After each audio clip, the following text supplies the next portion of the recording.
Bismillahirrahmanirrahim. Assalamualaikum warahmatullahi wabarakatuh.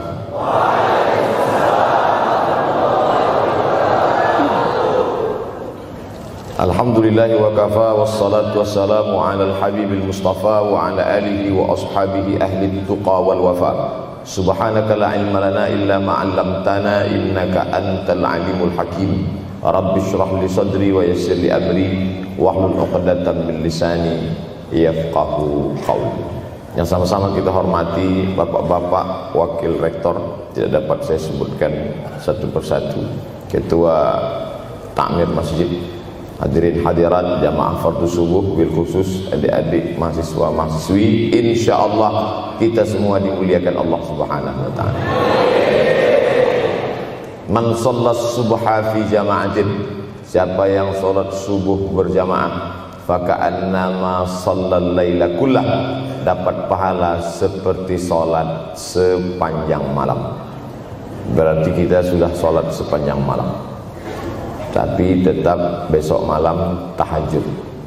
Jangan karena sudah sholat subuh berjamaah lalu tidak lagi tahajud, apalagi yang memang tak pernah tahajud, dan ini dijadikan alasan besok kalau ada orang membangunkan dia, bangun sholat tahajud. Man shallas subha fi jama'atin faka'annama shallal laila kullah. Man shallas subha fi jama'atin, siapa yang salat subuh berjamaah, kana fi zimmatillah. Dalam hadis yang lain, siapa yang salat subuh berjamaah, maka sampai petang sampai malam nanti dia akan mendapatkan zimmatillah, tanggungan. Makna tanggungan, dipelihara, dijaga Allah zahir dan batin.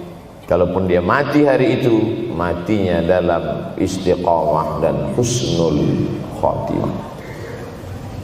Tapi dalam hadis ini cuma 3 Ustaz. Idza haddatsa kadzaba, bicara dusta, wa idza wa'ada akhlafa, kalau berjanji ingkar, wa idza tumina khana, kalau diberi amanah berkhianat. Dalam hadis lain, kalau sudah terlihat orang salat subuh berjamaah, insyaallah diselamatkan dari nifaq, kemunafikan dalam hatinya. Munafik diambil dari 3 huruf nafaqa. Nafaq, panal, terowongan, 2 pintu, ada pintu masuk, ada pintu keluar, punya 2 wajah, berbeda zahir, berbeda batin. Tapi salah satu tanda adalah pada sholat subuh. Mudah-mudahan Allah menyelamatkan kita dari sifat munafik. Makanya perempuan-perempuan kalau mau dapat suami yang selamat dari munafik, inilah dia pasukan sholat subuh ini. Selesaikan aja dulu 8 semester.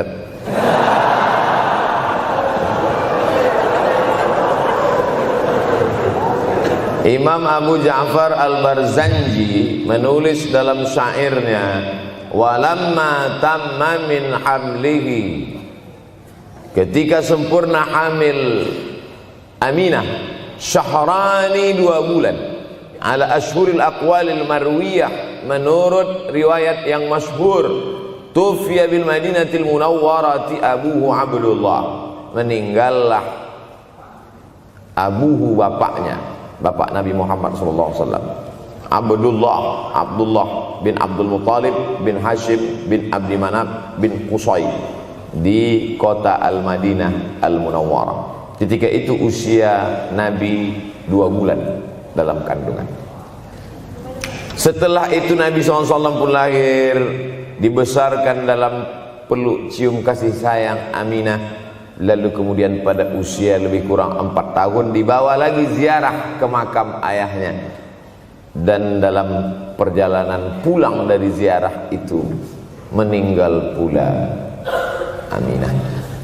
Apa pelajaran yang ingin diambil dari kematian ayah dan ibu Nabi ini? Banyak analisa sesuai dengan ilmu orang masing-masing. Bagi psikolog yang katanya pengaruh akal manusia itu dipengaruhi 4, maka kata mereka manusia ini berpikir itu dipengaruhi oleh pertama ayah, yang kedua ibu, yang ketiga bacaan, yang keempat lingkungan.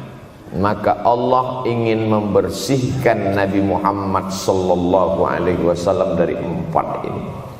Apakah akal Nabi Muhammad itu dipengaruhi oleh ayahnya? Tidak, karena dia tidak sempat bertemu. Apakah Nabi Muhammad SAW itu akalnya dipengaruhi oleh ibunya? Tidak, karena 4 tahun sudah meninggal dunia. Apakah Nabi Muhammad SAW itu dipengaruhi oleh bacaannya? Tidak, karena Nabi tidak bisa membaca. Walladzi ba'atsa fil ummiyina rasulan minhum. Allah yang mengutus dia kepada umat yang ummi, la yaktub wa la yaqra, tak menulis dan tidak membaca. Minhum, dan dia bagian dari mereka, dia juga tidak bisa tulis baca. Apakah Nabi Muhammad SAW itu dipengaruhi oleh lingkungannya? Tidak, karena di lingkungannya zina begitu bebas, tipu muslihat, dan dia tetap dengan jati dirinya bergelar Al-Amin, orang yang paling amanah menurut para psikolog. Tapi ada analisa lain. Mengapa ayahnya meninggal ketika dia berusia 2 bulan dalam kandungan, dan belum sempat pula dia mendapatkan kasih sayang seorang ibu? Di situ pula dia meninggal dunia, ibunya saat dia berusia 4 tahun.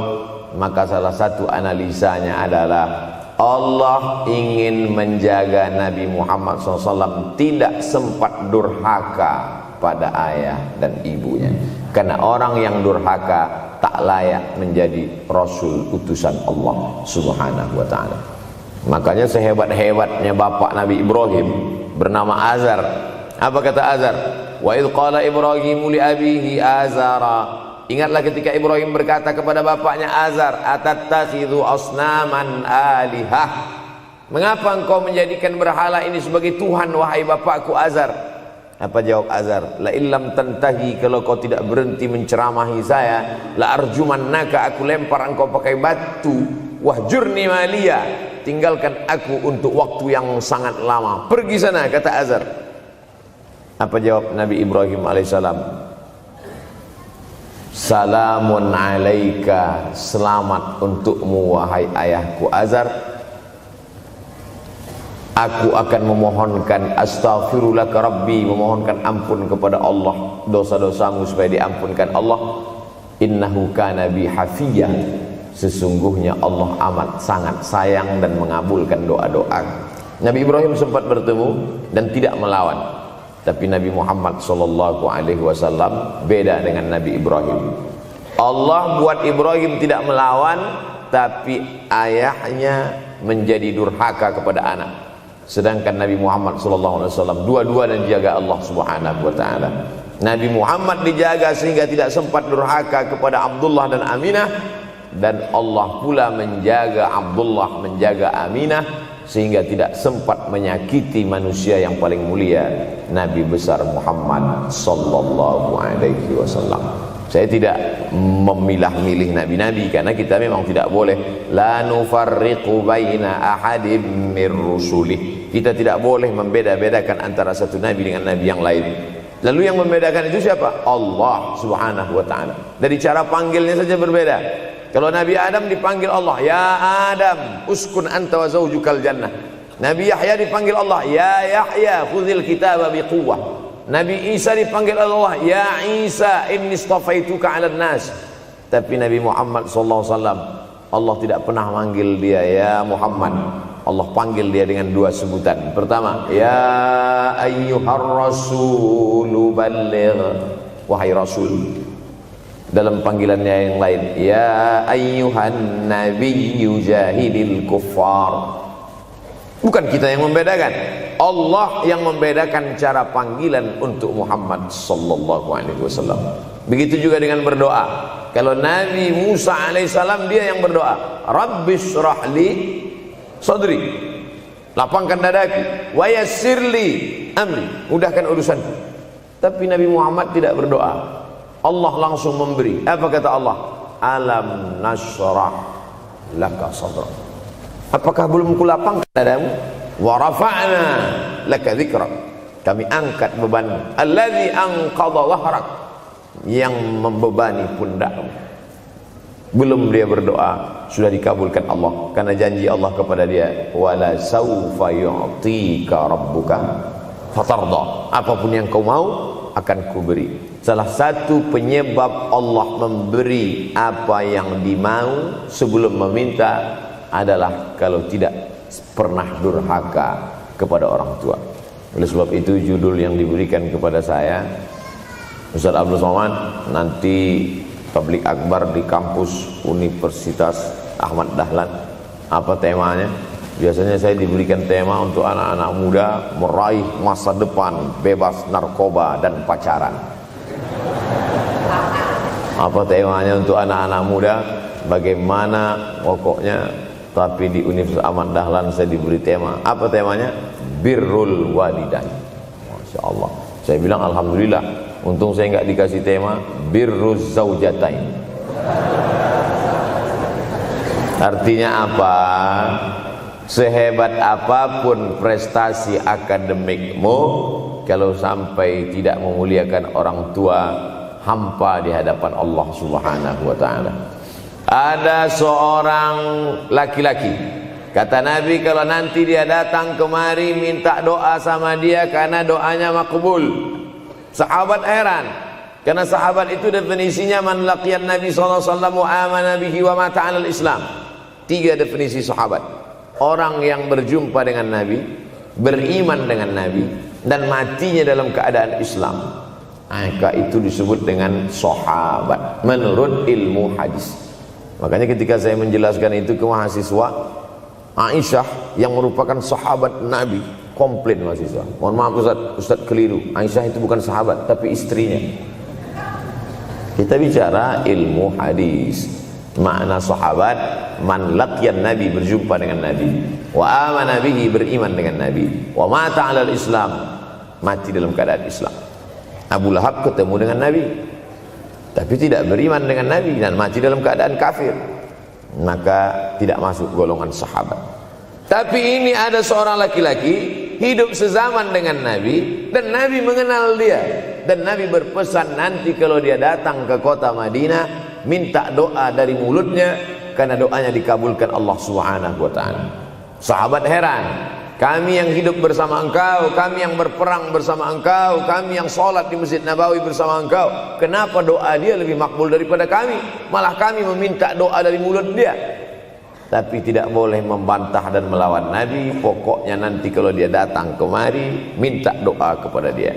Setelah Nabi Muhammad SAW meninggal dunia, laki-laki itu pun sampai ke kota Madinah, berjumpa dengan sahabat. Sesuai dengan yang dijanjikan Nabi, mereka pun meminta doa kepada dia.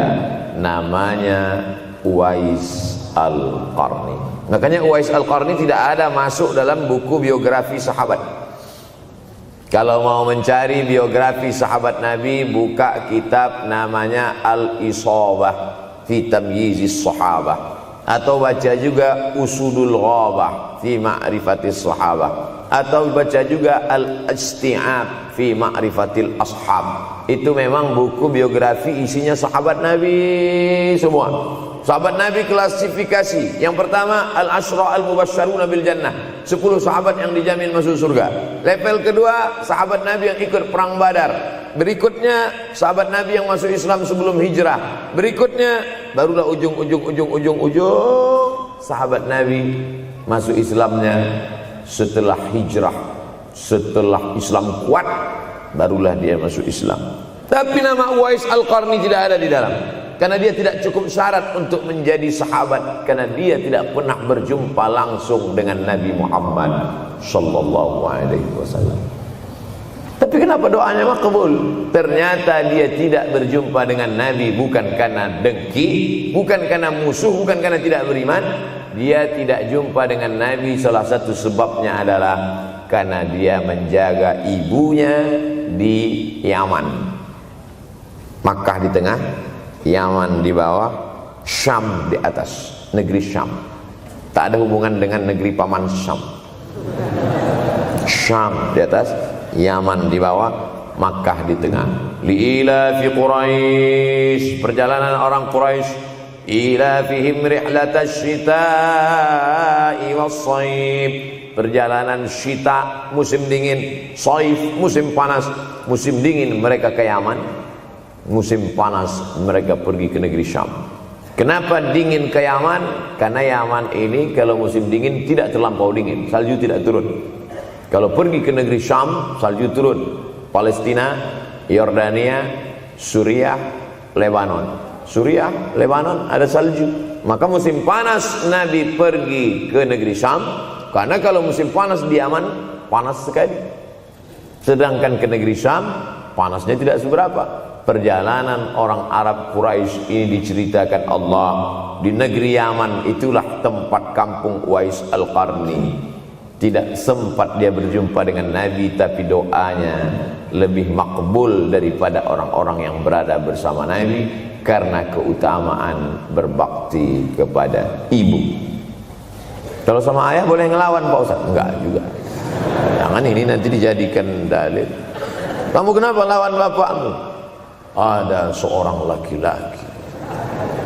Ini kadang jamaah pandai motong-motong ceramah saya, hanya untuk mencari pembenaran. Sedangkan kita ngaji ini mau mencari kebenaran. 1000 dalil bagi orang untuk mencari kebenaran, tapi ada 1001 hujjah untuk orang yang suka mencari pembenaran. Nah, jadi kalau saya bicara tentang ibu, sesungguhnya ayah sudah masuk.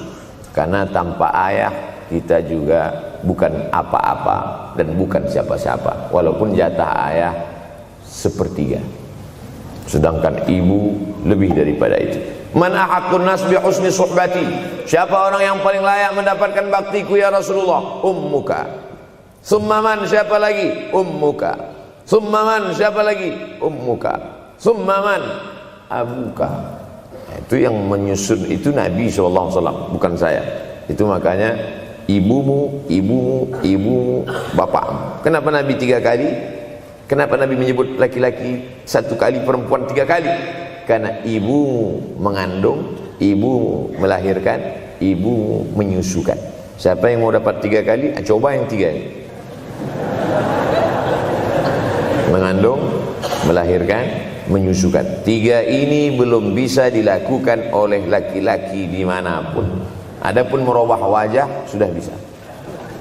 Makanya ada lady boy, wajah lady, betis boy. Tapi untuk mengandung tidak bisa. Ana Rahman, aku ini Rahman, kata Allah. Syaqaqtur rahim wa ja'altu lahu isman min ismi. Aku ciptakan satu makhluk di dalam perut perempuan, maaf, namanya rahim, dari namaku. Ini yang belum bisa dibuat dokter dimanapun di dunia ini, menciptakan rahim, belum bisa. Andai terpecah rekor ini, maka kebanggaan luar biasa bagi LGBT. Tidak bisa, sampai hari kiamat tidak akan bisa, janji Allah. Karena Allah mengatakan dalam hadis qudsi, Ana Rahman ja'altu lahu isman min ismi. Maka ada satu makhluk dalam perut perempuan yang diciptakan, diambil dari Asmaul Husna. Sehebat-hebatnya laki-laki, dari ujung rambut sampai ujung kaki tidak ada di tubuhnya ini yang diambil dari Asmaul Husna, tak ada. Bahwa namanya dari Asmaul Husna ada, Abdus Somad. Tapi ada makhluk di badannya diambil dari Asmaul Husna, itu hanya ada pada perempuan. Oleh sebab itu perempuan luar biasa. Makanya kampus Universitas Ahmad Dahlan memuliakan perempuan. Mana perempuan? Di atas letaknya. Makanya saya tidak terlalu berani mendongak ke atas.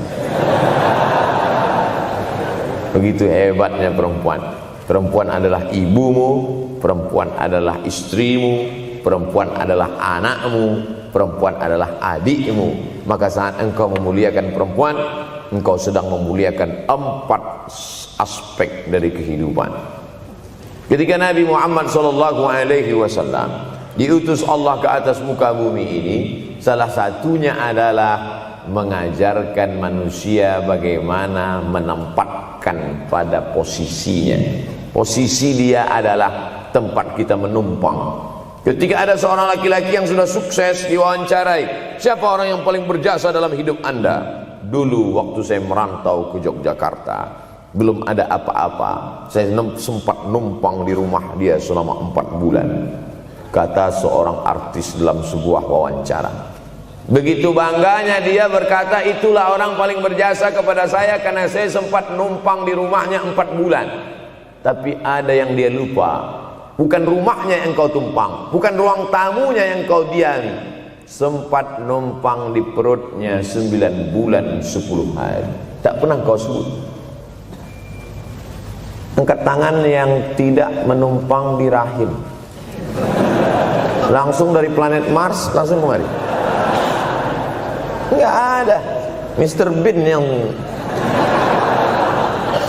kita semua sehebat apapun pernah menumpang di perutnya. Oleh sebab itu makanya dosa yang paling mengerikan adalah kalau ada orang jual sabu-sabu, peminum khamar, di dunianya bahagia, happy, senang. Itu Ustaz, pengedar narkoba, hidupnya aman, adem, ayam, tentram. Di akhirat azabnya baru diberikan Allah Subhanahu wa taala. Ada orang yang pelakor senior, tapi hidupnya di dunia senang-senang saja. Di akhirat nanti azabnya ditunda. Namanya istidraj. Istidraj diambil dari kata daraja, tertunda. Azab yang tertunda. Sudah jadi judul sinetron. Azab yang tertunda.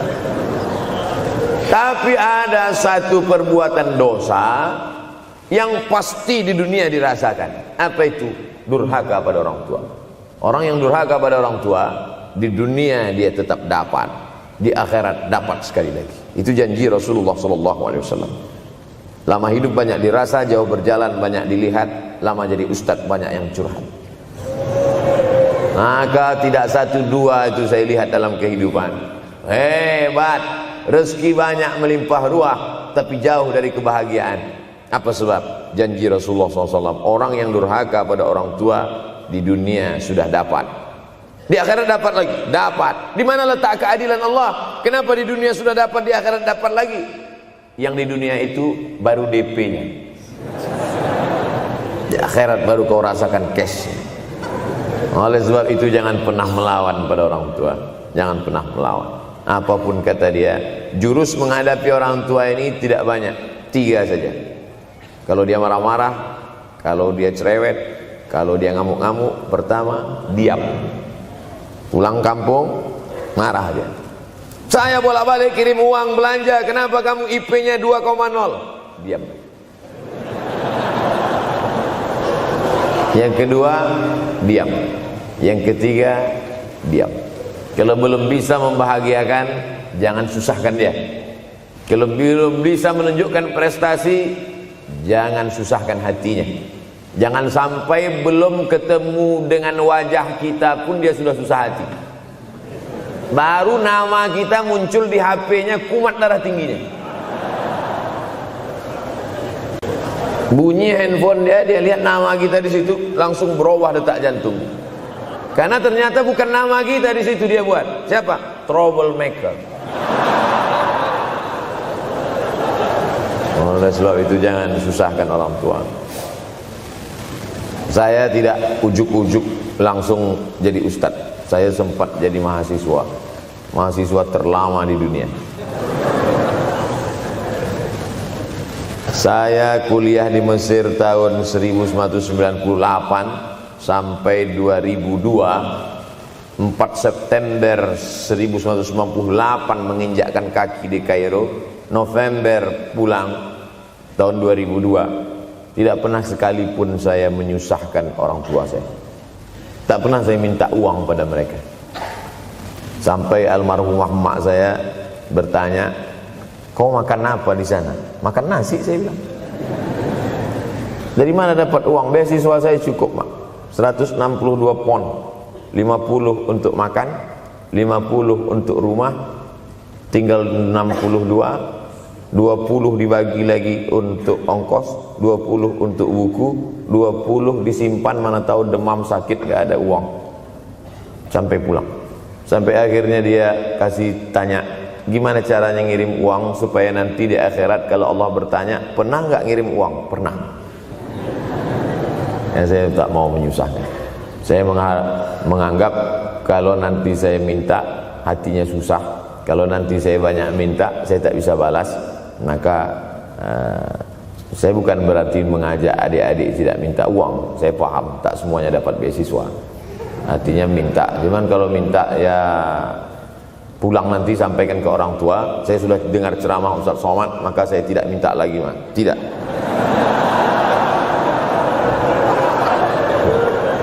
Tapi tolong dirapel setahun sekali aja. Kalau mau merasakan bagaimana sayang mereka, coba hilangkan sayangnya itu agak 1 bulan, 2 bulan, 3 bulan, itu baru terasa. Karena sifat manusia ini kalau sudah tidak ada baru terasa. Judul lagu Roma. Kalau dia masih ada di depan mata kita, masih dekat dengan kita, kita merasa dia biasa-biasa saja. Tapi kalau dia sudah tidak lagi ada, itu barulah. Oleh sebab itu coba kalau mau merasakan, kasih tahu dia, papa, mama, untuk biaya kuliah saya 1 semester ini tolong jangan kasih dulu.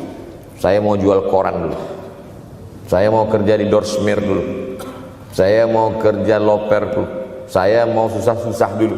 Seketika saat kita tahu susahnya itu, tetes peluh keringat, air mata, di situ loh baru kita tahu, oh ternyata perjuangan mereka ini luar biasa. Saya tidak bicara ceramah saja, tapi dalam kehidupan saya pribadi dulu saya laksanakan, saya pernah buat, saya pernah kerjakan. Tapi tidak saya rencanakan itu, saya harus begini, tidak. Memang bagian dari takdir hidup. Mungkin tidak minta uang itu karena jauh ke Mesir. Kalau seandainya dekat, sering juga minta. Nah, memang dikondisikan saya untuk terbang jauh ke Mesir, lalu kemudian setelah jauh itu tidak meminta, tapi kemudian setelah pulang berjumpa, sempat bersama orang tua. Bulan Maret 2019 kemarin baru meninggal dunia ketika saya sedang ceramah di Madura, Pulau Madura, diundang oleh sahabat saya, kakak kelas di Mesir dulu, Dr. Fauzi Tijani. Dan pagi itu rencananya mau ziarah ke makam Kiai Khalil di Pulau Madura.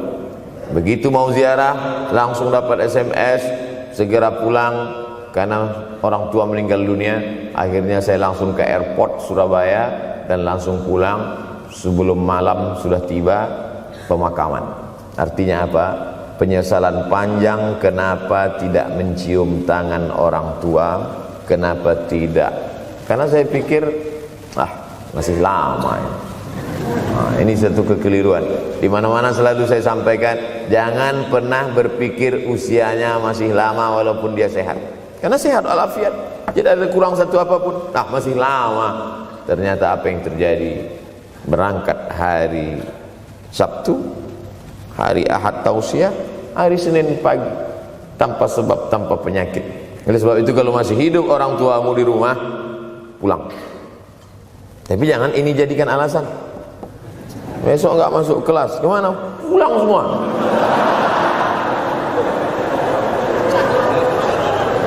Pulang sesuai dengan kondisi, situasi dan keadaan. Pulang. Kalau masih bisa membahagiakan dia apa makanan kesukaannya, belikan. Suka makan apa dia, belikan. Itu yang dia inginkan. Andai kita gendong dia dari Yogyakarta berangkat ke kota Makkah, sampai di Makkah tawaf 7 putaran, dari Safa ke Marwah, pulang lagi ke Jogja, belum tentu dapat membayar sekali teriakan dia saat mengeluarkan kita ke alam dunia. Jadi banyak orang terlalu membanggakan. Saya sudah banggakan dia Pak Ustaz, saya sudah bayarkan ONH-nya. Berapa? Baru DP-nya. Sudah merasa berbakti kepada orang tua? Belum. Makanya digunakan kata birrul walidain. Kenapa Allah tidak menggunakan kata husnul walidain? Hasan baik, jayyid baik, thayyib baik, khair baik. Tapi yang dipakai birrul walidain. Hanya satu-satunya kata untuk orang tua dipakai birrul walidain. karena kata birru adalah sifat Allah Subhanahu wa taala. Makanya di antara Asmaul Husna ada Al-Barrut Tawwab. Allah yang punya sifat itu. Maka kita diharapkan berakhlak seperti akhlak Allah Subhanahu wa taala. Addabani Rabbi fa ahsana ta'dibi. Allah mendidik aku menjadi beradab sehingga adabku penuh. Allah Subhanahu wa taala tidak ada puji Nabi Muhammad SAW. Hai Muhammad yang salat tahajudnya sampai kakinya bengkak. Hai Muhammad yang hajinya tidak ada. Apa kata pujian Allah untuk Nabi Muhammad SAW? Wa innaka la'ala khuluqin azim. Akhlak agung dan mulia. Oleh sebab itu tak ada gunanya prestasi S1, S2, S3, postdoktoral, profesor kalau tidak berbakti kepada orang tua. Makanya orang tua itu levelnya langsung setelah Allah. Wa qadha rabbuka alla ta'budu illa iyyah. Langsung wa bil walidaini ihsana. Ihsan. Lihat lagi penggunaan kata ihsan dalam hadis Nabi. Jibril alaihissalam datang, rambutnya tidak berdebu, bajunya sangat putih bersih, tapi tidak ada orang yang kenal. Diriwayatkan oleh Sayyidina Umar ibn al-Khattab radhiyallahu anhu, aku melihat ada seorang laki-laki rambutnya sangat hitam dan bajunya sangat putih, tapi kami tidak ada yang kenal. Ini tiga indikasi ini menunjukkan kebingungan. Kalau ada orang rambutnya sangat hitam dan kita kenal, berarti dia memang orang situ, memang tinggalnya di situ. Tapi dia kalau orang perantau, rambutnya pasti berdebu karena tinggal di gurun pasir. Sekarang kan banyak tuh anak-anak muda yang rambutnya berdebu. Itu berarti orang jauh, bukan orang Jogja. Bajunya sangat putih, tapi kami tidak kenal. Kalau bajunya agak-agak kotor, berarti dia musafir. Pantas kalau kita tidak kenal. Tapi bajunya sangat putih, berarti dia memang orang situ. Tapi kami tidak kenal. Kata Umar bin Khattab, rambutnya sangat hitam, bajunya sangat putih, tapi kami tidak kenal. Dan dia duduk berhadapan dengan Nabi, lututnya dekat dengan lutut Nabi, tapi kami tidak kenal. Dia bertanya tentang iman, dia bertanya tentang Islam, dia bertanya tentang ihsan. Setelah selesai baru Nabi bertanya, Umar, ya, kamu tahu siapa tadi yang datang bertanya tentang iman, Islam dan ihsan itu? Tidak. Jibril yu'allimukum dinakum. Tadi yang datang itu adalah Jibril alaihissalam. Orang selevel Umar bin Khattab tidak kenal Jibril. Ada orang Indonesia baru ketemu Jibril.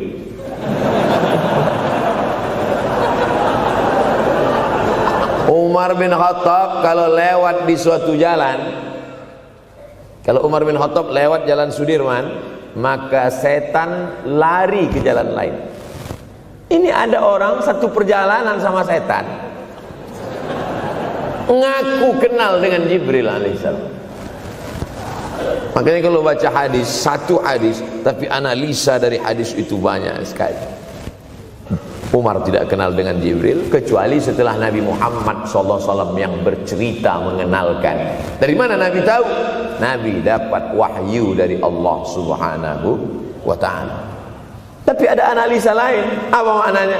Allah menggunakan kata ihsan untuk orang tua, Nabi menggunakan kata ihsan untuk Allah. Ihsan untuk Allah, anta'budallaha ka'annaka tarah, kau sembah Allah seakan-akan engkau melihat dia.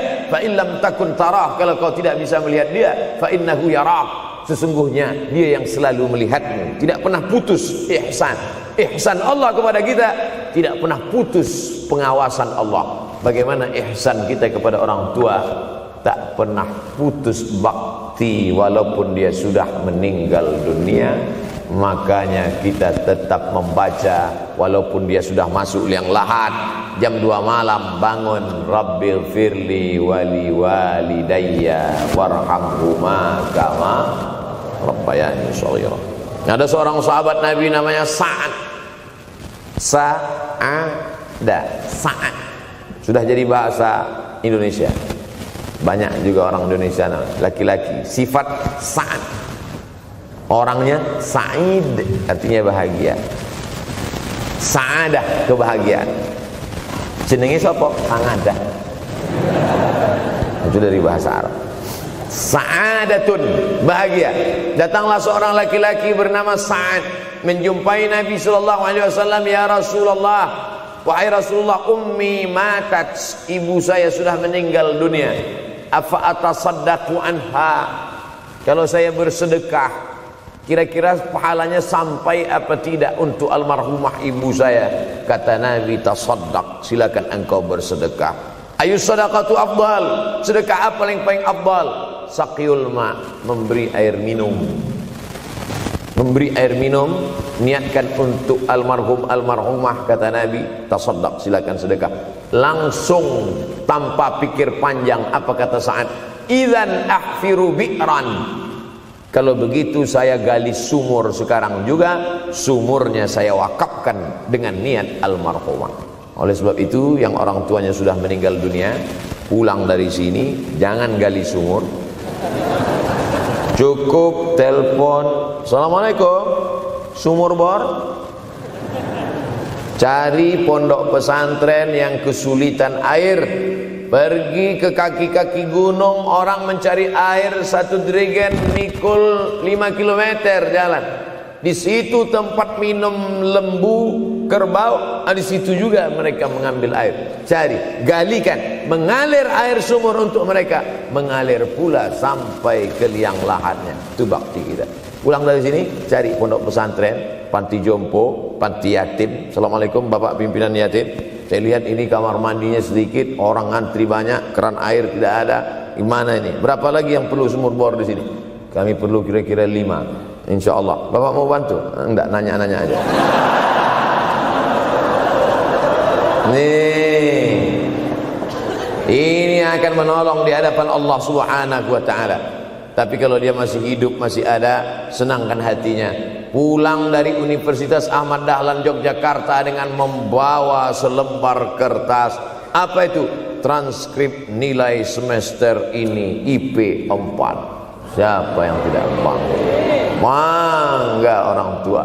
Saya pulang dari Mesir, saya bawa ijazah LC. Satu lagi ijazah dari Maroko, MA. Ini mak, ijazah LC MA. Saya lihat dia nampaknya tak bahagia. Karena dia dulu waktu saya kecil nyuruh saya, kamu mesti doktorandus. Itulah cita-cita ya dia yang tidak sampai. Saya mesti doktorandus. Di mana mau mencari titel doktorandus sekarang? LCMA. Saya bilang, mak, ini LCMA ini lebih hebat dari doktorandus. Artinya apa? Bahwa menyenangkan hati orang tua itu ketika hati dia terbuka, bahagia, disitulah pintu-pintu rezeki itu terbuka. Turun barokah-barokah itu. Buah kalau matang itu dijolok, jatuh.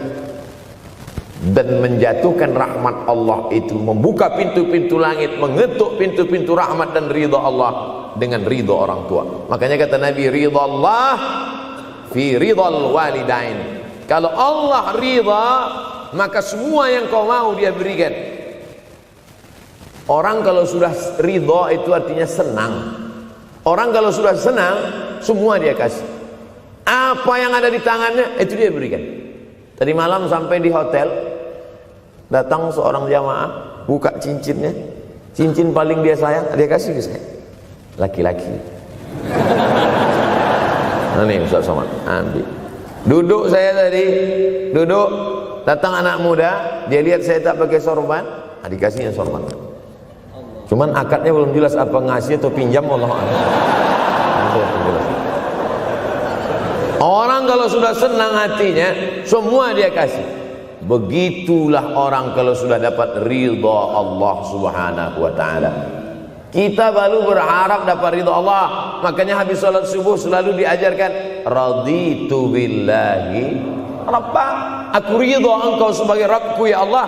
Apakah Allah ridha terhadap kita? STJ, status tak jelas. Cara mendapatkan ridha Allah, pancing dengan ridha orang tua. Senangkan hatinya, terbuka pintu rezeki. Makanya sulit hidup kita, sempit. Dari kerut kening kita udah kelihatan. Kenapa?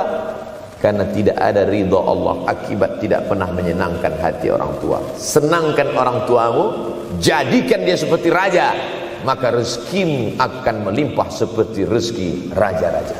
Bukan hadis Nabi, dapat saya dari grup WhatsApp. Senangkan saja hatinya, apa yang dia mau beri, tapi dengan cara yang halal. Nah, ini harus dalam kurung syarat dan ketentuan berlaku. Jangan gara-gara ceramah ini nanti pulang kalian ke rumah, papa, mama, ini ada mobil, ini ada rumah, ini berangkat pergi haji. Wow, orang tua senang, 2 bulan KPK.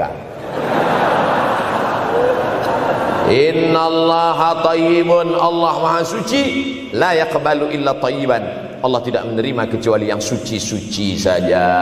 Wa anfiqu, berinfaklah. Wa anfiqu, bersedekahlah. Wa anfiqu, berwakaflah. Wa anfiqu, berzakatlah. Min thayyibat, yang baik-baik. Yang tidak baik tidak diterima Allah Subhanahu wa taala. Kamu lagi ngapain? Nyuci. Lagi ngapain? Nyuci. Pakai air apa? Air kencing. Begitu kata Syekh Abdul Wahab Asy-Sya'rani dalam kitabnya Tanbihul Mughtarrin. Tanbih, peringatan. Mughtarrin, pada orang yang tertipu, menyangka sedang berbuat baik padahal sebenarnya tidak baik. Itu yang disindir Allah dalam Al-Quran. Wa yahsabuna annahum yuhsinuna sun'a. Mereka menyangka sedang berbuat baik. Ini juga tidak betul. Niatnya sudah baik, membahagiakan orang tua, tapi caranya tak betul. Mama, papa, alhamdulillah kuliah saya sudah selesai, ini skripsi saya.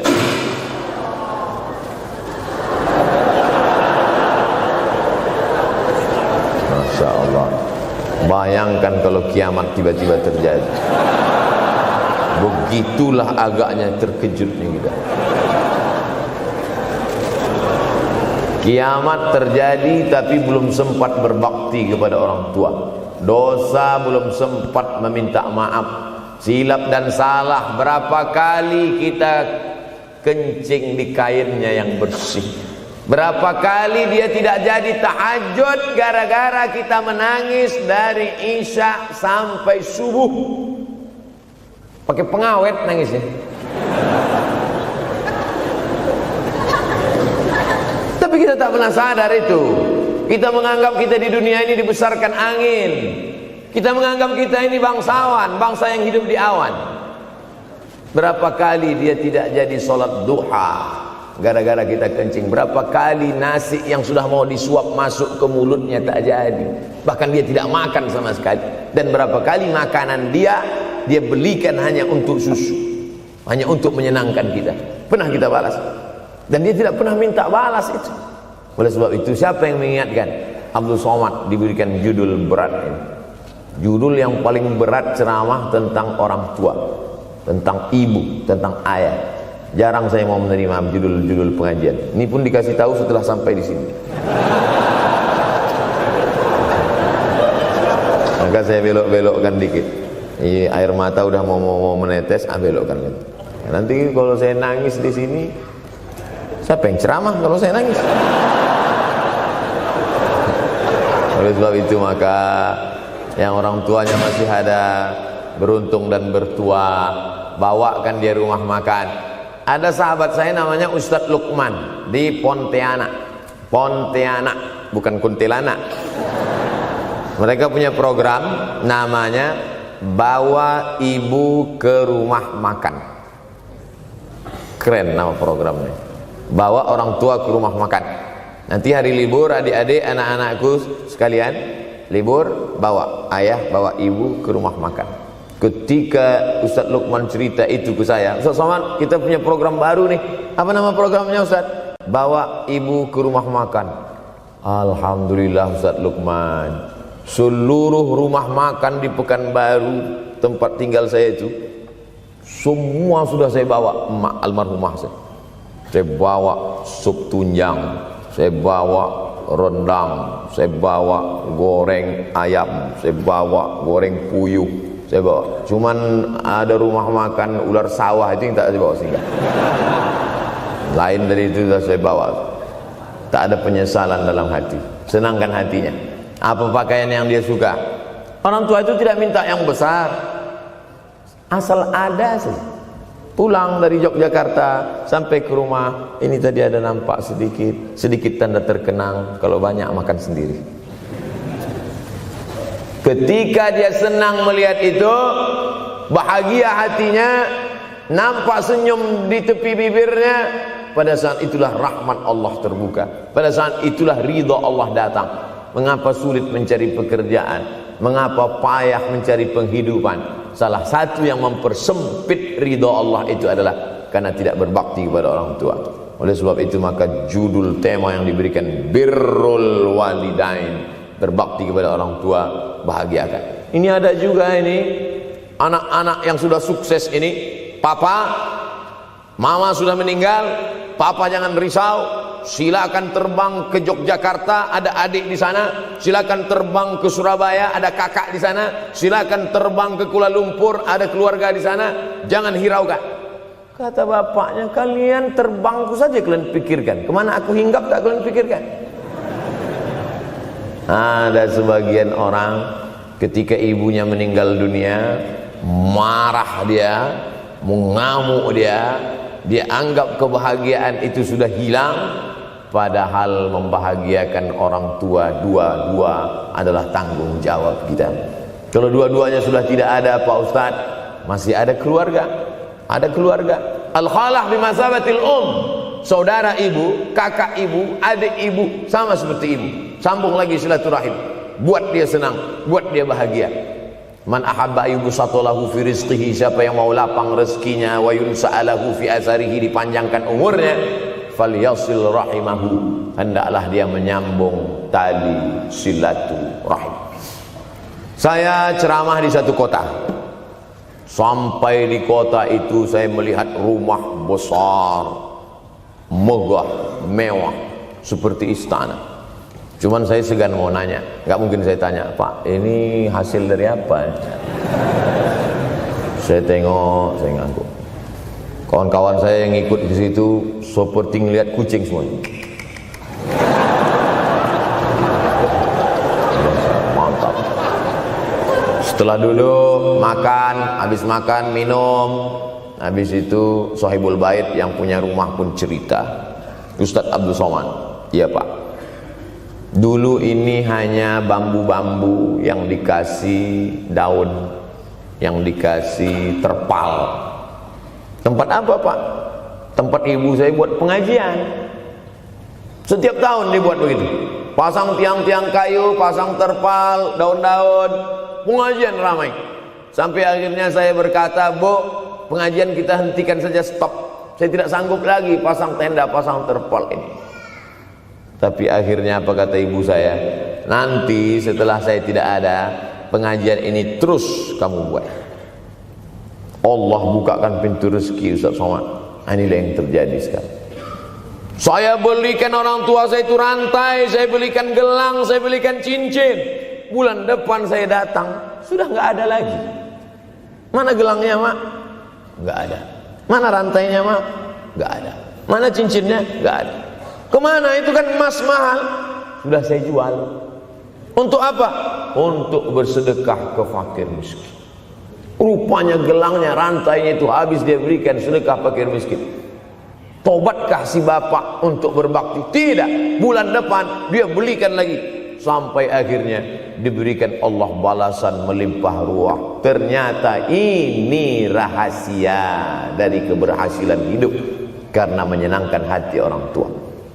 Saya tak sebut nama, saya tak sebut lokasi, tapi yang mau berkunjung nanti saya kasih lokasi tepatnya. Saya kasihkan nanti alamat dari Google, saya kasih, supaya melihat secara nyata. Kalaulah rezeki itu hanya diberikan kepada orang yang bersungguh-sungguh, pergi pagi pulang petang, peras keringat banting tulang, maka tentu yang kaya itu adalah sapi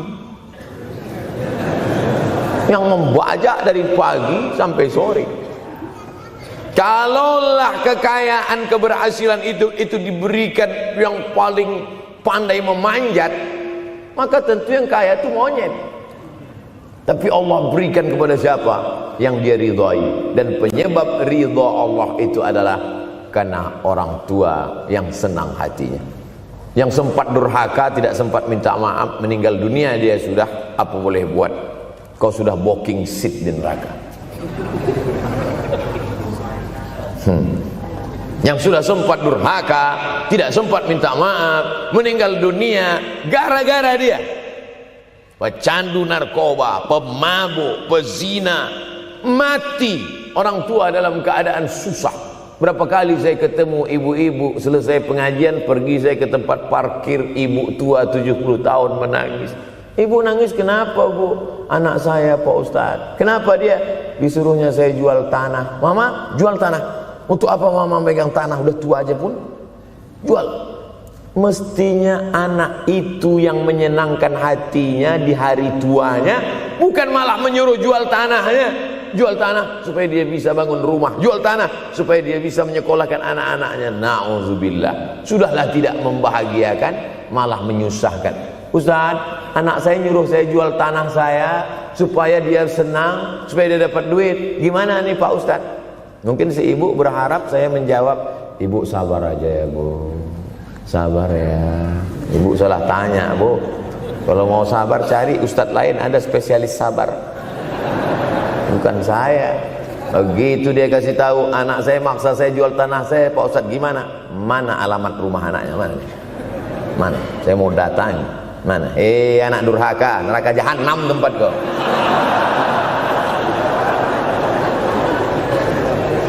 Tak mau dia ngasih alamat. Rupanya dia takut nanti anak saya malah marah sama saya, Pak Ustadz. Saya kasihan. Mudah-mudahan Allah berikan kekuatan pada ibu. Tapi cerita ini bukan satu dua contoh kasus. Ternyata zaman sanggup memperkarakan pengadilan hanya karena sebatang pohon kayu. Atau cuma saya yang dapat berita aja? Adik-adik ada juga dapat kiriman itu. Sanggup memperkarakan sebatang pohon kayu. Padahal kalau kau jual semua kebunmu itu, belum tentu dapat menebus. Datang seorang laki-laki mengadu kepada Nabi Muhammad SAW. Ya Rasulullah, ini bapak saya ini kurang ajar sekali. Bapaknya kurang ajar. Diambilnya harta saya ya Rasulullah. Gimana ini ya Rasulullah? Apa kata Rasulullah SAW? Anta wa maluka li abik. Anta sampai ke tempat kita jadi ente. Anta wa maluka, ente, harta ente, li abik, punya bapakmu. Jangankan hartamu yang di rumah itu, dirimu pun punya bapakmu. Nabi membela, seolah-olah Nabi berkata, apa yang diambil itu belum ada apa-apanya dibandingkan melepuh kulitnya untuk memberikan engkau sesuap makanan yang halalan thayyibah. Orang yang durhaka pada orang tuanya, insya Allah anaknya juga akan durhaka kepada dia.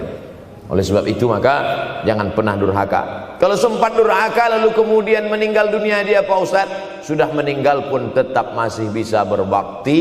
Pertama dengan doa, kedua dengan sodakoh. Kalau kebetulan rezeki banyak sodakoh.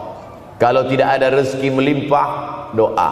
Bangun malam, Rabbi firli wali walidayya warhamhuma kama Rabbi firli, ya Tuhanku ampunkan aku, wali walidayya, ibu dan ayahku, warhamhuma, sayangi mereka berdua, kama, sebagaimana Rabbayani shaghira, sebagaimana mereka mendidik aku. Coba kita lihat susunan kalimatnya, seperti ada kekeliruan kalimat. Na'udzubillah, mana mungkin kalimat Allah keliru.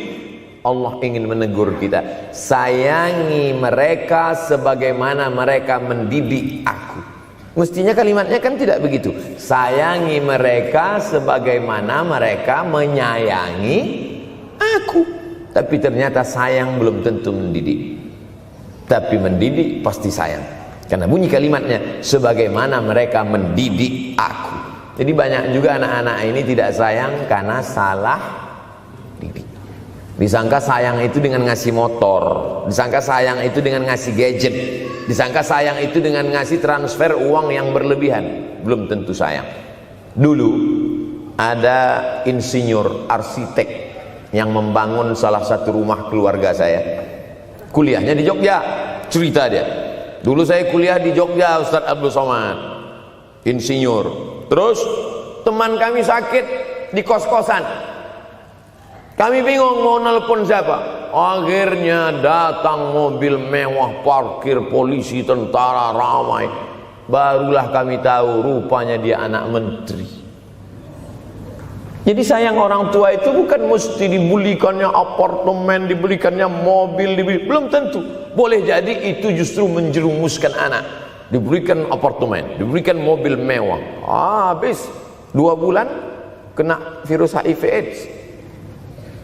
Tapi kalau dibuatnya kita jauh, saya yakin adik-adik kuliah di Universitas Ahmad Dahlan, ada yang dari timur Indonesia, ada yang dari Sumatera, lalu kemudian di tengah kesendirian, belum makan, uang kos belum bayar, transfer macet, datang setan berbisik, hei sebetulnya kau anak yatim piatu yang dibuang. Bukan, orang tuamu bukan tidak sayang, dia hanya sedang ingin mendidik supaya engkau menjadi anak yang mandiri. Maka nanti kalau sedang duduk termenung gitu, tiba-tiba datang bisikan, pergilah cari jembatan, terjunlah. Maka saat itu katakan dalam hatimu, lawan, hei setan. Orang tuaku sayang kepadaku, dia hanya ingin supaya aku mandiri. Ada orang tua yang salah didik kepada anak-anak, sampai mengikat tali sepatu pun anak tidak pandai. Baru mau mengikat tali sepatu, sudah diikatkan. Baru mau makan, sudah disuapkan. Akhirnya anak tidak punya keberanian untuk hidup. Harta dia punya, uang dia punya, materi dia ada, satu yang dia tidak punya, tidak ada mental. Tapi anak-anak, adik-adik Universitas Ahmad Dahlan adalah orang yang punya keberanian untuk hidup. Betul? Yang di hadapan saya ini, siapa yang tidak punya keberanian hidup? Ini yang jam 5:30 masih belum hidup lagi. Ada ini tidak punya keberanian untuk hidup, hidupnya terlambat. Tapi mahasiswa Universitas Ahmad Dahlan punya keberanian untuk hidup. Bahkan mungkin dia lebih dulu hidup daripada saya. Lebih dulu bangun dia tadi. Alhamdulillahillazi ahyana ba'da ma amatana wa ilaihil nusyur. Tengok jam. Oh, rupanya masih jam 1, tidur lagi. Saudara yang dimuliakan Allah Subhanahu wa taala. Maka my life, my adventure, hidup saya adalah petualangan saya. Ini yang mau kita harapkan. Berani menghadapi tantangan. Ada orang yang menganggap hidup ini ya simpel-simpel aja lah Pak Ustadz. Tapi ada orang ingin hidup ini penuh dengan perjuangan. Sama seperti makanan. Ada orang simpel aja, nasi, kecap, telur rebus, dah cukup. Tapi ada orang mau ada goreng ayamnya, ada rendangnya, ada supnya, ada tom yamnya, ada lengkap semua. Begitu juga hidup ini. Ada orang yang simpel aja, ambil goreng ikan, makan. Tapi ada satu lagi enggak, pergi naik mobil sampai ke tepi hutan, naik motor, habis itu nyewa speedboat sampai di tengah laut mancing, ujung-ujungnya ikan juga. Yang dia nikmati bukan ikannya, tapi yang dia nikmati adalah proses untuk mendapatkan ikannya. Faham? Itu enaknya ngomong sama mahasiswa. Coba kalau yang masyarakat biasa, kita udah capek cerita, selesai ada pertanyaan, Ustadz maksudnya tadi apa ya? Aduh, capek gitu. Saya terus terang kalau ceramah di depan mahasiswa ini bangkit semangat saya lagi. Ini sekarang rasa-rasa umur 24. Tapi begitu nanti sudah mulai agak jauh dari mahasiswa, balik 42 lagi. Nah, makanya saya senang kalau diundang ke kampus-kampus. Saya kalau di Jogja diundang di kampus terus, walaupun nggak semua nerima.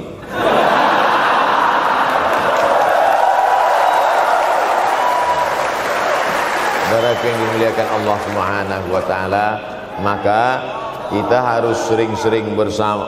Apa ini takbir? Takbir itu ngusir setan. Tadi saya ceramah jam 4:30. Sekarang sudah jam 5:30 Artinya saya sudah ceramah 70 menit. Ini sudah keluar dari kode etik. Karena di mana-mana saya ceramah 60 menit. Kenapa bisa Ustaz Somad ceramah 70 menit di Universitas Ahmad Dahlan ini? Kenapa? Semangat. Semangat yang membuat kita. Padahal berdiri lagi. Tahan. Belum sarapan lagi. Tahan. Artinya apa? Yang membuat kita kuat itu bukan materi, bukan makanan, tapi semangat. Maka jangan sempat kehilangan semangat. Bangkitkan semangat. Semangat terus. Semangatnya apa? Semangat ingin membahagiakan orang tua. Kalau lupa, tulis. Biasanya mahasiswa ini kan suka lupa. Tulis di dinding kamar. Semangat bahagiakan calon mertua.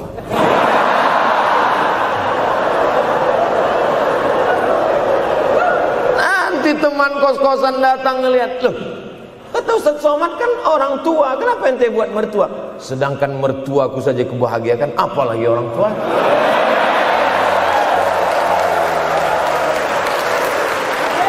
Begitu hebatnya. Cuman kadangnya kita hanya mendapat ini hanya di sinetron-sinetron saja. Real nyatanya di mana? Datanglah ke Universitas Ahmad Dahlan. Jadi hidup ini harus ada target yang mau dicapai. Banyak orang targetnya nggak benar. Saya ingin menjadi orang yang punya kepribadian, Pak Ustadz. Rumah pribadi, mobil pribadi. Target bahagiakan orang tua.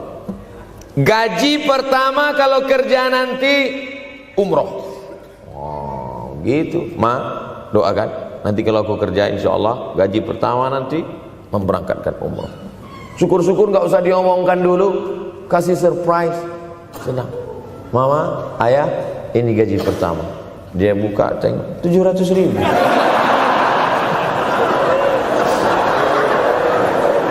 Menangis dia menerima gaji pertama itu. Bukan karena harunya sikit. Begitu dia buka amplop, oh kok setitik dong. Haru dia. Kenapa setiap mendapat hadiah dari anak, orang tua selalu meneteskan air mata? Karena kita tidak pernah besar dalam pandangan matanya. Kita sehebat apapun, kita tidak pernah besar di matanya.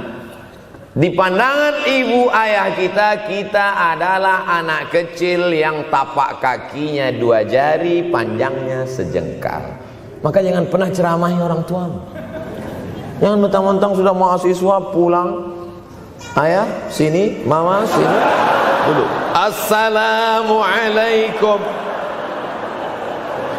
Bisa.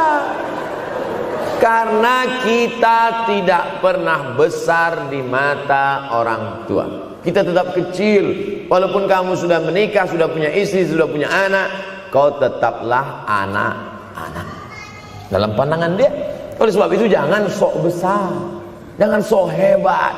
Kalau ada pesan yang ingin mau disampaikan, jangan melalui mulut kita, dipinjam mulut orang lain. Tokoh masyarakat, alim ulama, dia ngajinya di mana? Ada yang mau kita perbaiki, jilbabnya mungkin kurang panjang, mungkin ada kebiasaan dia yang kurang baik. Sementara kita udah ngaji, sudah belajar di Universitas Ahmad Dahlan, sudah terpelajar, membuat dia mau menjadi orang baik. Tidak mesti dari mulut kita, pinjam mulut orang lain. Assalamualaikum Pak Kades, pinjam mulut Pak Kades sebentar. Pak Kades, ayah saya kan orangnya baik sama Pak Kades. Iya, nanti kalau saya ngomong dia nggak dengar. Jadi saya mohon tolong Pak Kades. Pak Kades, ayah saya sampai sekarang belum sholat Pak Kades. Jadi tolong Pak Kades nasihati dia. Kata Pak Kades, saya juga nggak sholat. Hancur dunia persilatan. Oleh sebab itu senangkan Ini banyak anak-anak yang udah ngaji, yang udah aktivis masjid, merasa ingin orang tuanya baik, dia sendiri menceramahi, nggak ketemu, nggak connect dia. Ayah sini, orang yang tidak sholat neraka jahanam tempatnya. Sakit hati, meleleh air matanya. Sekali kau buat air matanya menetes, maka kau akan berenang dalam kesengsaraan. Jangan pernah buat dia menangis. Kalau dia nangis haru Pak Ustadz, nggak apa-apa. Cuman kita kan sulit membedakan mana air mata haru, mana air mata sedih. Sama-sama bentuknya air mata. Makanya ada ungkapan jangan menangis air mata buaya. Kenapa selalu kalau disebut air mata buaya? Karena memang buaya menangis bukan karena sedih, tapi karena kekenyangan. Buaya kalau habis makan orang, keringat, buaya itu tidak ada pori-porinya. Kita kalau berkeringat kan keluar pori-pori, ini keluar air. Buaya nggak ada. Satu-satunya tempat air keluar, itulah. Makanya menangis buaya, keluar air mata buaya. Maka jangan sampai kita nangis karena kekenyangan. Haru dia melihat pemberian kita. Di saat itu menetes air matanya, berdoa, dia memanjatkan doa, mengetuk pintu-pintu langit, terbuka. Masya Allah. Pantasan doa mahasiswa Universitas Ahmad Dahlan kabul, rupanya pintu terbuka. Doa kepada Allah Subhanahu wa taala. Kadang-kadang kita merasa doa kita yang dikabulkan Allah, kadang-kadang kita merasa sok hebat. Setelah dia meninggal dunia, barulah kita sadar rupanya selama ini kita hanya menumpang doa. Numpang, bukan doa kita yang dikabulkan Allah ternyata, tapi doa dia. Tapi dia tidak pernah cerita itu, dia nggak pernah ngomong. Apa pernah dia panggil kita, sini sebentar, aku sudah capek doain itu. Pernah dia bilang itu. Dia cukup mengadu tengah malam, ya Allah, anakku ini jadikan dia berhasil kuliahnya, ya Allah. Sudah hampir 14 semester nggak selesai-selesai.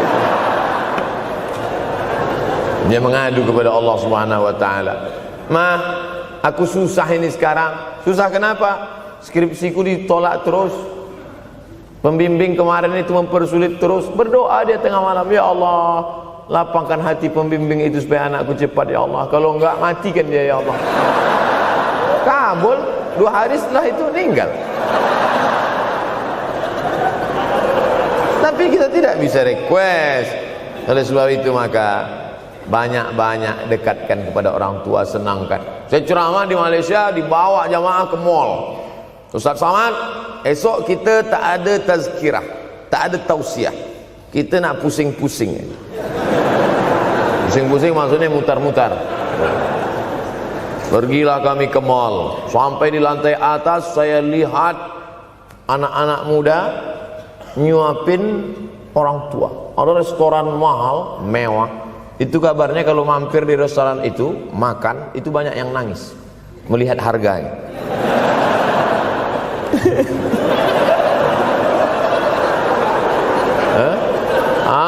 Ada saya lihat anak-anak muda yang ganteng-ganteng, perempuan yang cantik-cantik menyuap orang tua. Orang tua yang sudah tak berambut, sudah perempuan tak berambut lagi, rontok saking tuanya, kulit sudah keriput. Duduk. Didorong pakai kursi roda, dibawa ke mall, sampai di situ diberikan restoran tercanggih, termahal, dia sendiri yang menyuapkan makanan. Ternyata bagi saudara-saudara kita Tionghoa, salah satu mengundang berkah menyenangkan orang tua. Itu keyakinan mereka. Kok kenapa ente kasih makan? Ya oke lah. Ajaran kita mengajarkan tapi kita tak amalkan. Ketika tetangga, kawan, sahabat kita mengamalkan, rezekinya melimpah, baru kita heran. Dia kok kaya lah? Iyalah, dia kan punya tuyul. Tuyul mana bisa bawa duit banyak? Nih keberkahan. Oleh sebab itu, jangan cuma sekedar ngaji-ngaji aja.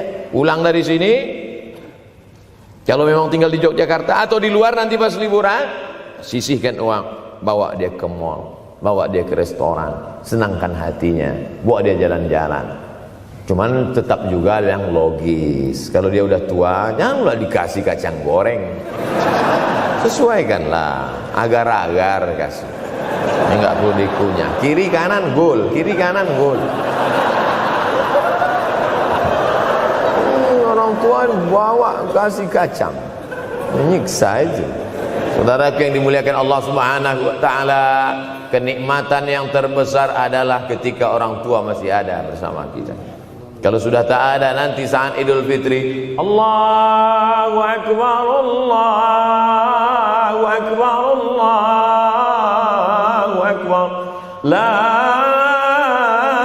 ilaha, barulah menetes air mata. Mama. Saya kalau sudah menengok orang menangis terlalu berlebihan mengenang orang tua, ini pasti ada, kalau bahasa kampung kami, something wrong. Pasti ada sesuatu ini. Karena orang kalau sudah habis tumpah, dia tidak akan menetes lagi. Tumpahkan kasih sayangmu itu sampai habis ludes, dia tidak akan menetes lagi. Tak ada penyesalan, karena semua sudah kita berikan. Kalaupun menangis hanya tetesan kasih sayang. Tapi kalau sampai mencakar dinding, mama,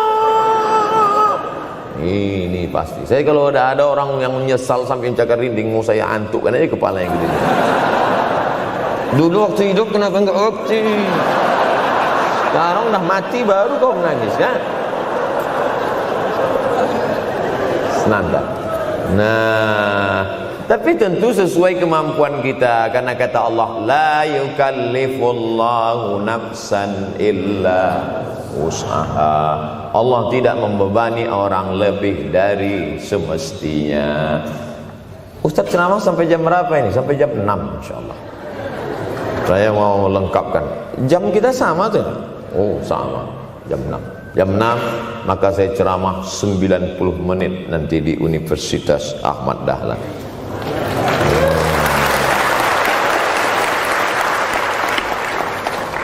Berceramah di Universitas Ahmad Dahlan merupakan suatu kebanggaan bagi Abdul Somad. Kenapa begitu? Saya pengagum Kiai Haji Ahmad Dahlan, termasuk ulama yang saya kagumi. Lalu kemudian apa kekaguman di antara kekaguman Ustadz terhadap Kiai Haji Ahmad Dahlan? Beliau punya keberanian untuk melawan arus TBC, tahayul, bid'ah, coerafat. Dia berani melawan itu. Dan akhirnya, dan beliau tidak membangun ketokohan. Tidak yang dibangkitkan itu Ahmad Dahlannya, tapi yang dibangkitkan itu metodenya. Yang dibangun itu relnya. Sehingga nanti kalau kereta apinya lapuk, tetap akan ada kereta api baru yang lewat di rel ini. Ini yang dibangun. Dan akhirnya sampai hari ini saya sedang berada di hadapan kereta api yang baru. Ada Thomas.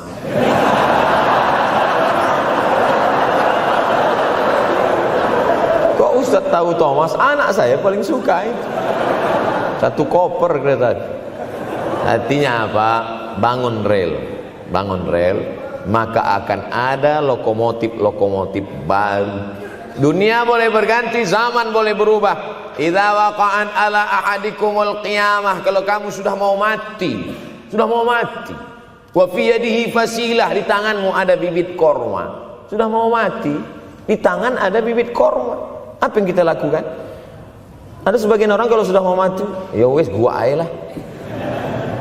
Kalau di tanganmu ada bibit korma, gali-gali tanah sedikit, tanamkan. Untuk apa nanam korma sudah mau mati? Bukan kita sempat memakan manisnya, tak sempat bermaung di bawah daunnya yang rindang. Bukan kita yang menikmati, tapi ada orang lain dan pahalanya mengalir ke makam kita. 28.000 ibadah mengalir ke makam Kiai Haji Ahmad Dahlan. Angka 28.000 itu dari mana Pak Ustaz? Angka mahasiswa Universitas Ahmad Dahlan. Ustaz tahu dari mana? Ya makanya kalau orang ngomong tuh dengar. Makanya saya kalau diundang ceramah, Ustaz nanti sebelum ceramah kita ada acara makan dulu. Iya, selama itu saya diam aja. ngumpul-ngumpulkan bahan. Jangan pernah melihat modal materi, tapi kuatkan usaha dan tawakal. Nih, bantuan cuma 6 miliar, tapi ternyata keperluannya berapa? 126 miliar. Tapi buktinya jadi masjid yang besar. Kalau diikutkan modal, mana mungkin cukup? Maka begitu juga dalam menatap hidup ke depan. Kamu kenapa belum juga nikah? Modalnya besar Pak Ustaz. Terus gimana? Nunggu yang gratisan aja lah. Kan begitu, usaha, tawakal, doa. Doa. Nah, bagi yang masih lajang, yang mau nikah, itu kalau bisa doanya jangan sir, agak jahar dikit. Ya Allah, umur udah 40. Dengar sama sebelah, loh belum mas katanya, belum. Bodoh.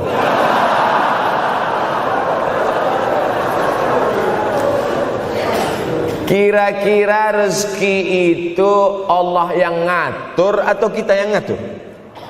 Allah. Makanya di antara Asmaul Husna Ar-Razzaq, yang maha memberi rezeki. Kalau Allah yang mengatur, mungkinkah Allah menyia-nyiakan kita? Tidak. Cicak di dinding, semua tahu, karena dari kecil kita memang sudah diajari lagu cicak. Cicak, cicak di dinding. Ada nggak pernah yang dinyanyikan lagu kadal? Ada. Kenapa mesti cicak? Coba tanya ibu kita yang dulu nyanyikan. Mama, kenapa cicak, Ma? Karena kalau buaya terlalu gede, nak. Kenapa cicak? Dia sedang mengajarkan kita bagaimana cicak dengan segenap kelemahannya. Cicak itu binatang yang lemah, hidupnya aja sungsang.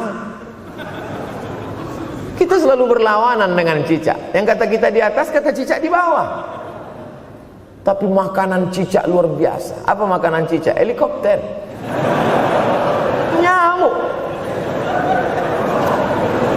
Cicak tidak bisa menggunakan tangannya, karena kalau dia pakai tangannya jatuh.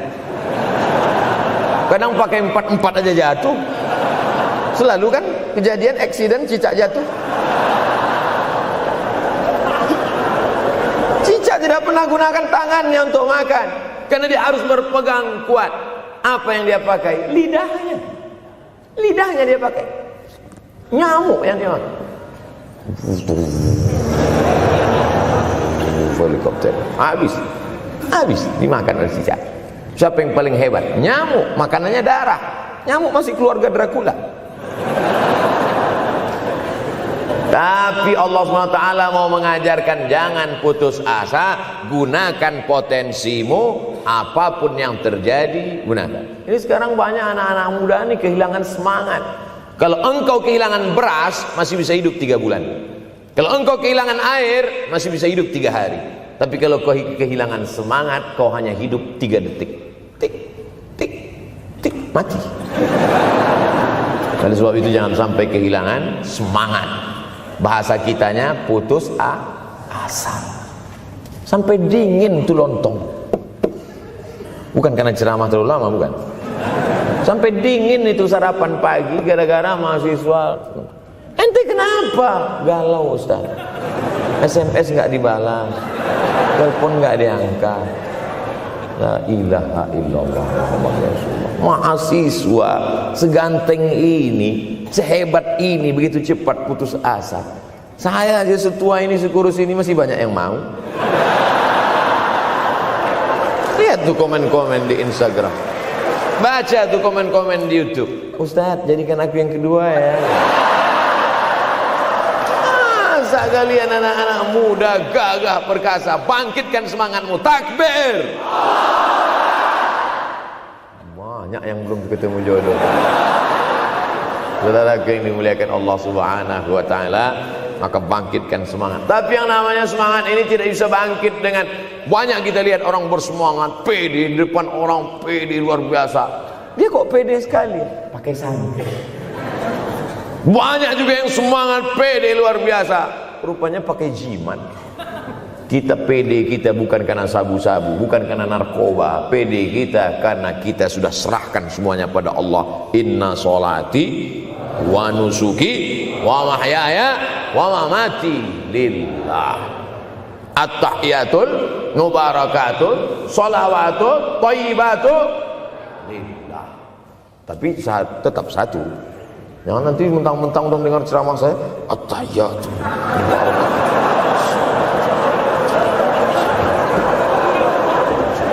dalam hati saya. Ini bukan punyaku ya Allah, ini semuanya punya Engkau, punya Engkau. Berhasil kalian, sukses kalian, punya apartemen, punya kondominium, punya mobil. Datang teman nanya, hebat ente ya, kaya sekarang ya. La haula wala quwata illa billah. Tapi ngomongnya setelah berhasil. La haula wala quwata itu setelah berhasil atau sebelum? Setelah semua dipuji orang, hebat ente sekarang ya. La haula wala quwwata, bukan punya saya, punya Allah. Tapi sekarang banyak orang salah. Ente kok enggak kerja? La haula.